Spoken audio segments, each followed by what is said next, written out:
For 7 hours, the man the press would later dub the stone face offered police nothing but silence, tears, and a perfect lie. Wallace Thorne, husband, manager, and murderer, had engineered a crime so meticulous, and a disappearance so controlled, that it shattered the foundational belief of the detective's office, that the truth is always visible. Thorne's performance was flawless. His facade was unshakable. He nearly walked free. The investigation into the quiet, methodical removal of his wife, Elena, became a desperate psychological war. The police knew he was guilty, but they could not touch him. This is the file designated the final interview. It is the anatomy of a perfect lie, and the single, calculated strategy used to destroy it. Elena Thorne was everything her husband, Wallace, was not: vibrant, outspoken, and connected. The couple lived in fictional Crestline Heights, a comfortable, insulated suburb. Wallace, 45, worked as a regional manager for a mid-sized insurance firm.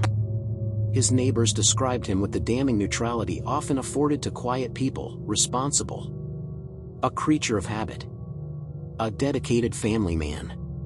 This unremarkable consistency was his greatest weapon. He weaponized boredom.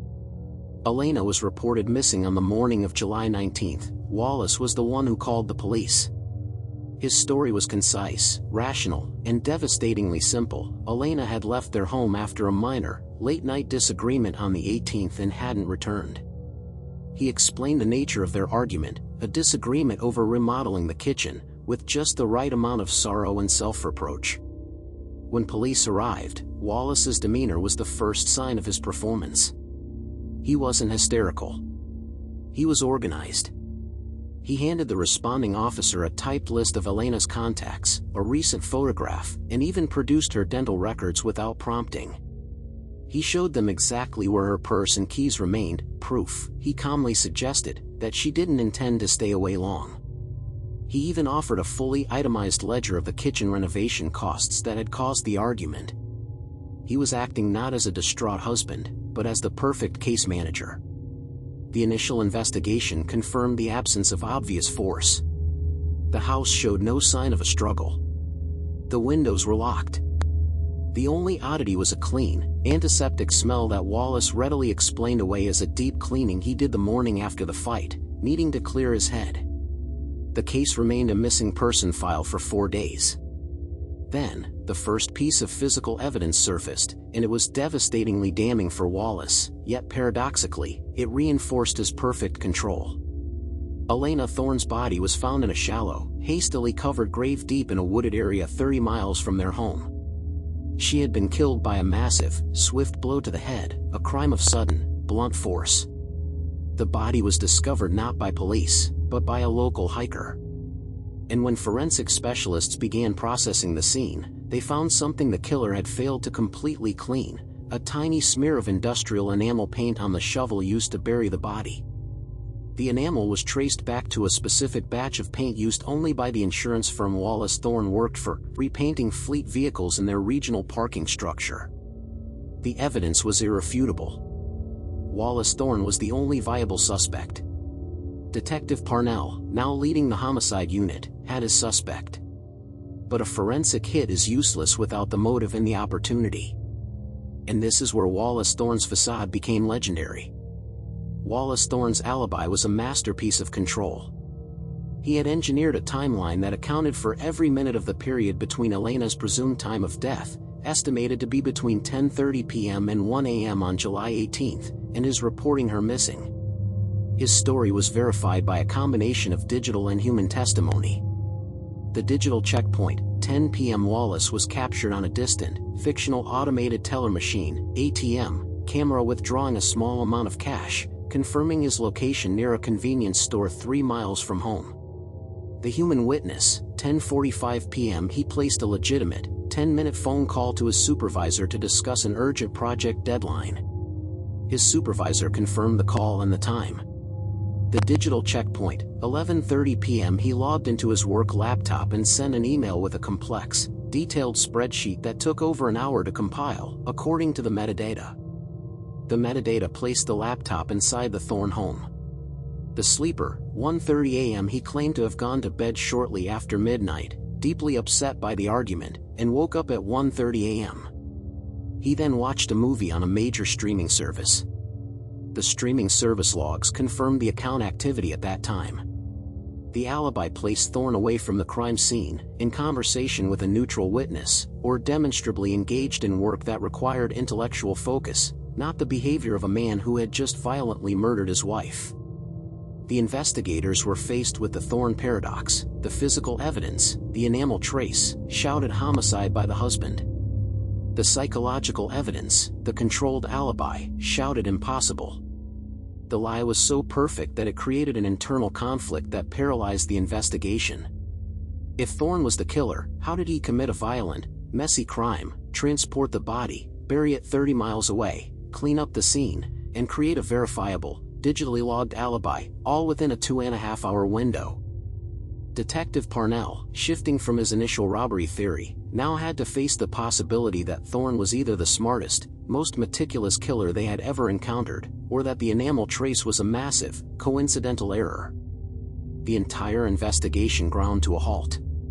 The physical evidence, the enamel, was undeniable proof of his involvement in the disposal, but it did not prove the murder itself. Thorne claimed an unnamed figure from his past business dealings must have used the shovel, stolen from his garage, and then placed it back. It was a flimsy, yet legally plausible defense, association, not causation. Parnell began to realize that the physical evidence was a dead end. Thorne had either been brilliant at covering his tracks or the police were victims of their own confirmation bias.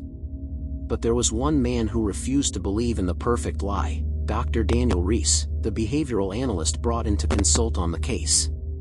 Dr. Reese was a master of micro-expressions and interrogation strategy. He was tasked with reviewing the initial 48 hours of Wallace Thorne's interactions with police, searching not for what he did, but for what he failed to do. What Dr. Reese found was the zero emotion gap, the psychological anomaly that no planning can completely erase. Dr. Reese noted that Wallace Thorne displayed all the classic signs of rehearsed sorrow: the appropriate tears, the controlled voice cracks, the constant references to "my poor Elena." But he consistently lacked one key behavior observed in genuinely grieving or terrified partners: the search for information. Observation 1. The information barrier. Thorne never once asked the police, "What have you found out about her?" His questions were exclusively focused on providing information. "Do you need a list of her medications? Should I show you where her passport is?" He was offering data, never seeking it. Observation 2. The future tense. When asked about his wife, Thorne always spoke in the past tense. "Elena loved that kitchen, she was so vibrant." He never used future tense language of hope. "When Elena gets back, I hope we can rebuild." This subtle linguistic pattern suggested a subconscious certainty that she was gone. Observation 3. The objectivity. Thorne never used her name in their private, emotional moments. He always referred to her as "my wife," establishing a distance and objectivity that kept his emotional control intact. Dr. Reese concluded that Thorne was not a panicked criminal. He was a highly intelligent narcissist performing an administrative cleanup of his own life. The alibi wasn't just to prove innocence, it was a psychological anchor, a rigid schedule that he knew would protect him. The physical evidence was a distraction. The only way to break Thorne was to abandon the pursuit of physical evidence and attack the anchor of his psychological performance, to force him outside the scripted narrative he had practiced for weeks. Parnell, skeptical but desperate, agreed to the strategy. Dr. Reese explained his plan. Thorne would be called in for one final, long-form interview, structured not around guilt or the alibi, but around the theme of rationalization and emotional release. "We can't ask him where he was," Reese instructed. "We have to ask him why he did it, but frame it as a justifiable accident, a mistake any good husband could make. We give him the emotional escape route he needs." The session was designed to be long, a marathon of silence and soft-selling the crime as a tragedy, not an execution. The psychological tactics were layered. Tactic 1. The rationalization offer. The detective would suggest the murder was a result of the extreme stress of the financial world, of Elena's spending, or of the late-night argument. The goal was to provide a palatable excuse for him to confess to. Tactic 2, theme development. The detective would continuously use the phrase, "It was a mistake, Wallace, not an act of evil," repeating it until Thorne's defenses began to associate the word mistake with the confession itself. Tactic 3, the silence, the most powerful tactic.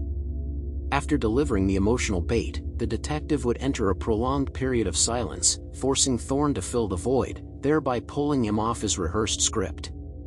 The interview was scheduled to begin at 10 a.m. Dr. Reese had warned the team, he will not break easily. His psychological wall is too high. The moment he leaves his script, the moment he says a word we haven't already heard, that's when we know we have him. Detective Parnell had one final task, to prepare the single, definitive question that would be deployed only when Thorne had been worn down, only when his perfected lie was already destroyed by his own silence. It was a question designed not to confirm guilt, but to expose the depth of his detachment. The strategy was set. The clock was counting down to the final confrontation. The recording started with the telltale click of the interrogation room camera.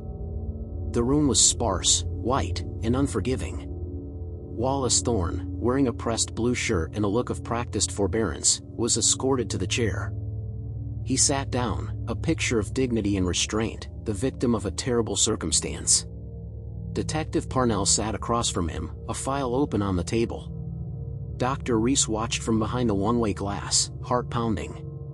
The 7 hours of silence were about to begin, and the fate of the case rested entirely on whether the detective could find the psychological pressure point needed to break the stone face. Wallace Thorne looked straight into the camera, ready to deliver his performance.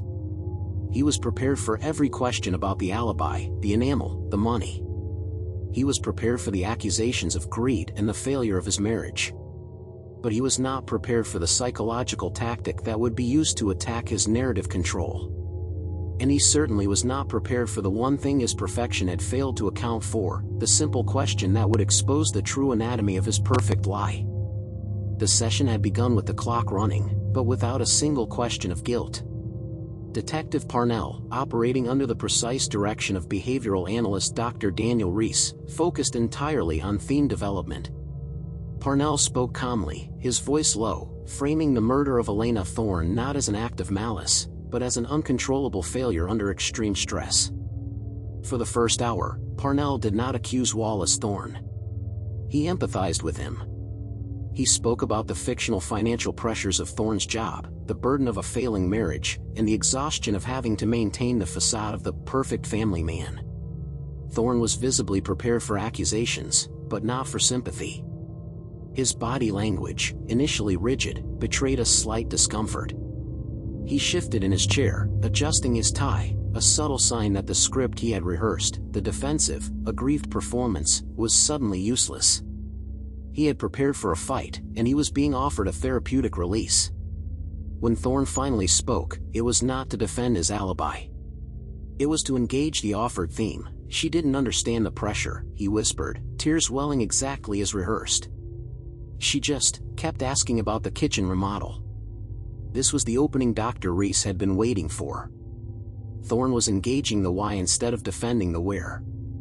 Parnell followed the directive. He simply nodded and began the silence. The silence was the single most powerful psychological weapon in the room. Detective Parnell sat still, file closed, offering no sound, no movement, for nearly 15 minutes straight. For a narcissistic, controlling personality like Wallace Thorne, the absence of narrative control was torture. The liar's brain is an overworked machine, constantly cross-referencing the rehearsed script with the reality of the room. When the outside stimulus, the detective, is removed, the brain rushes to fill the void, often forcing the subject off script in a desperate attempt to restore control. Thorne began to talk. He didn't confess, but he strayed far from his earlier, pristine accounts. He began to discuss the details of their argument, not about the remodeling, but about a life insurance policy he had recently increased. He quickly corrected himself, claiming he misspoke, but the tell was clear. He was rambling, filling the silence with uninvited, high-risk information. Dr. Reese noted a critical shift in Thorne's micro-expressions. During the silence, Thorne's left hand, resting on the table, began a faint, repetitive grooming motion, brushing invisible dust from his sleeve. As the third hour began, Parnell moved to the second phase, attacking the zero-emotion gap identified earlier. The tactic was simple, yet relentless, using Elena's name. Parnell peppered his quiet statements with phrases like, "We just want justice for Elena," or "Tell us how Elena would want this resolved." Thorne, true to the analysis, resisted. He would respond with the cold, protective term "my wife." Parnell, did Elena know about the financial stress? Thorne, my wife was kept out of that. Parnell, did you ever discuss divorce with Elena? Thorne, my wife had no reason to leave. The consistent avoidance of her name became the clearest sign of his emotional detachment. He could not afford to acknowledge her humanity, because that would force him to confront his own monstrous act. Dr. Reese instructed Parnell to keep this pressure up, knowing that this psychological friction, the gap between his rehearsed sorrow and his actual cold indifference, was the key to the final fracture. By the fifth hour, Thorne's exhaustion began to show. His rehearsed answers were slow, and he began to experience a frequent and telling physical phenomenon, gaze aversion. When asked about the burial site, even hypothetically, Thorne consistently looked down and to his lower left. Dr. Reese's analysis confirmed this was a classic tell of unresolved memory retrieval combined with deception. The lower left glance indicates access to auditory or emotional memory, often associated with reliving the event, while simultaneously trying to suppress the truth. Parnell noticed that Thorne's performance was faltering when discussing the alibi's weakest point, the time between 11:30 p.m., when he sent the complex email, and 1:30 a.m., when he started watching the movie. This 120-minute window was the only time available to him to commit the murder and dispose of the body 30 miles away. Parnell introduced the digital evidence that confirmed his suspicion. The complex spreadsheet Wallace Thorne claimed took him over an hour to compile had an original metadata stamp confirming the creation time was 11:30 p.m. But the saved time, the time the file was finalized, was exactly 11:31 p.m. Thorne had done the work days prior. He had spent the remaining 89 minutes meticulously engineering the perfect cover. The laptop was used not for work, but to create a digital shield. Parnell waited for the information to sink in. Thorne's breath hitched. He had accounted for the time of the email, but had failed to realize the computer would record the time the file was merely opened and closed. The lie was now comprehensively exposed. The zero-emotion gap confirmed his psychological detachment, and the digital alibi confirmed his deception. Thorne sat silent, the sweat on his forehead reflecting the harsh lights. He was beaten, but still, he refused to speak the final words of confession. It was time for the final tactic. Parnell leaned forward, lowering his voice even further. He didn't ask about Elena. He didn't ask about the shovel or the enamel. He asked the single question Dr. Reese had devised, a question designed to bypass the last remnants of Thorne's self-control and expose the utter detachment that characterized his crime. Parnell looked Wallace Thorne directly in the eye, ignoring the glossy veneer of tears. He offered the last chance for Thorne to save face, to choose the path of a remorseful mistake. The detective paused, letting the silence scream, and then asked the single question designed to expose the lie about his motives, his love, and his life. "Wallace," Parnell said, his voice barely a whisper. "Tell me about her cat, Chester. Where did you put Chester after you buried my wife?" The reaction was instantaneous, total, and horrifying. Wallace Thorne's control shattered like glass. He had prepared for every question regarding Elena, their marriage, and his career. He had perfected the alibi and the tears. But he had completely forgotten about the cat. In his response, the word he spoke, the emotion he showed, was the sound of a perfect lie falling apart. 7 hours and 2 minutes. That was the duration of the interrogation. Detective Parnell had failed to break Wallace Thorne using physical evidence, financial motive, or the pressure of silence. Thorne, the calculated narcissist, was prepared for every rational attack. But he was not prepared for the single question that attacked his detachment. Parnell, his voice a low whisper, had just asked, "Wallace, tell me about her cat, Chester." "Where did you put Chester after you buried my wife?" The effect was instantaneous and total. It was the first unscripted question of the entire session. Thorne's eyes, which had been glassy with controlled tears, suddenly went wide. His composure didn't slowly erode, it shattered.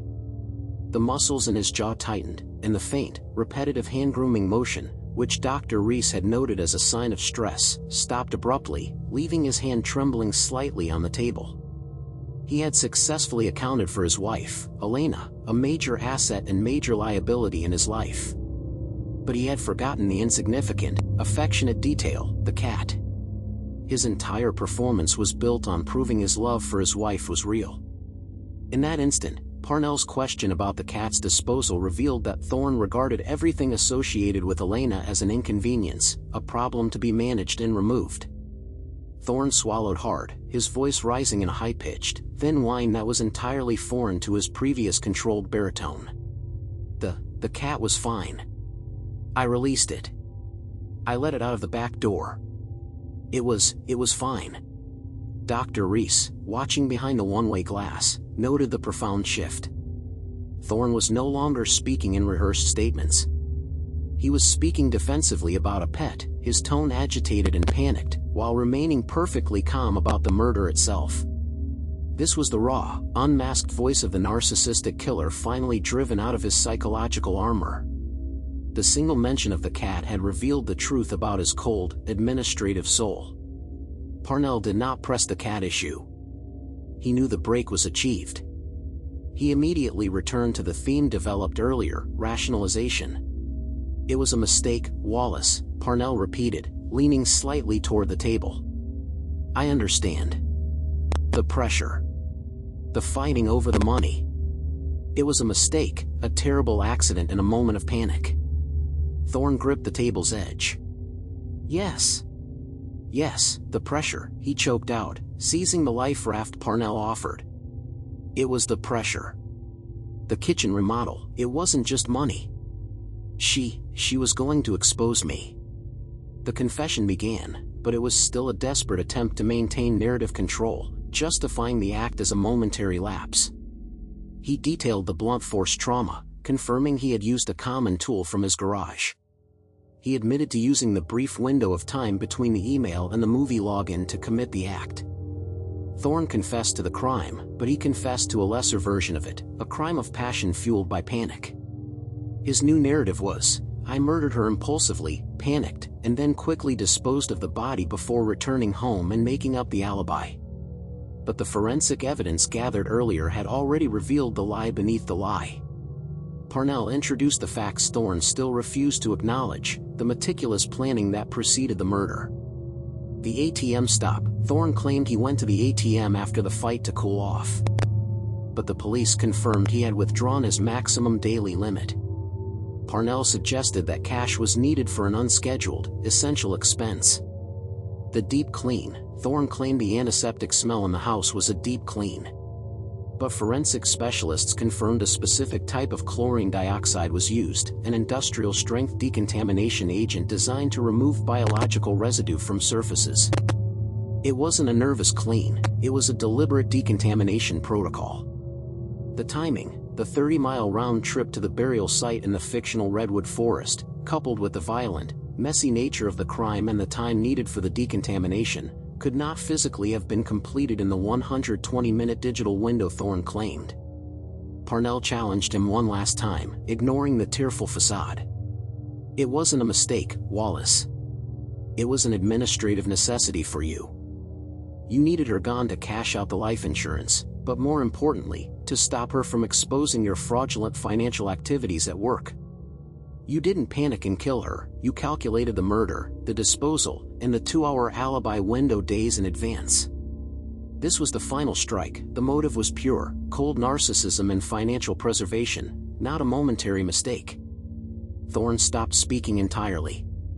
He looked down and finally nodded, the final vestiges of his control dissolving. The psychological analysis had proven accurate, but the victory was achieved by the scientific facts gathered earlier in the investigation. The psychological tell, Dr. Reese's observation of the gaze aversion when discussing the burial site was confirmed. Thorne was accessing the painful, suppressed memory of disposing of the body, validating the theory that he had committed the act during the alibi window. The enamel trace, the industrial enamel on the shovel, was the key. Thorne confessed that he had stolen the shovel, but he had also used the office's industrial cleaner, the same used at the crime scene, to wash the shovel. The cleaner removed most of the enamel trace but left microscopic residue that still matched his workplace's fleet vehicle paint. The digital loop, the fraudulent 11:30 p.m. email metadata, confirmed his capacity for premeditated deception. He had created the perfect digital anchor days before the murder, intending to spend the entire window performing the crime, only to return home to log the fake work entry. Wallace Thorne was placed under arrest. The case was closed, sealed by the undeniable combination of behavioral science and minute trace evidence. He was convicted based entirely on his self-sabotage, failing to clean the shovel completely, and his ultimate inability to control the narrative when confronted by the truth of his own detachment. The story of Wallace Thorne, the deceiver, became the fictional benchmark for the behavioral analysis unit. It proved that in the face of absolute physical control, a killer's psychological flaws are the true source of evidence. The legacy of this fictional case, dubbed the Case Zero Protocol, established a new standard for interrogating suspected narcissists and control freaks. The protocol states, never attack the alibi first. Attack the emotional narrative. Ignore the lie the suspect presents, and instead focus on the absence of truth, the emotional gaps, the lack of relevant questions, and the physical tells that betray the unscripted moment of the crime. Thorne's 7-hour performance ultimately failed because he was perfect in the wrong ways. He showed the police what he wanted them to see, but his profound lack of human empathy for the cat, an insignificant detail, unmasked him as the monster he had worked so hard to conceal. His case became the first lesson in psychological breakdown. The perfect lie requires perfect emotion, and perfect emotion is impossible for the truly detached mind to fake.